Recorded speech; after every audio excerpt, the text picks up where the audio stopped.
A light magnitude 3.0 earthquake hit 81 kilometers, 51 miles, away from Ziro, state of Arunachal Pradesh, India, in the early morning of Tuesday, August 5, 2025 at 12:40 a.m. local time, GMT plus 5:30.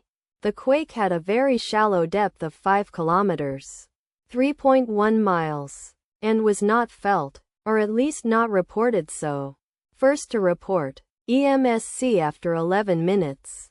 The earthquake occurred 3 days after a magnitude 3.2 earthquake had hit on Saturday, August 2, 2025, at 5:35 a.m.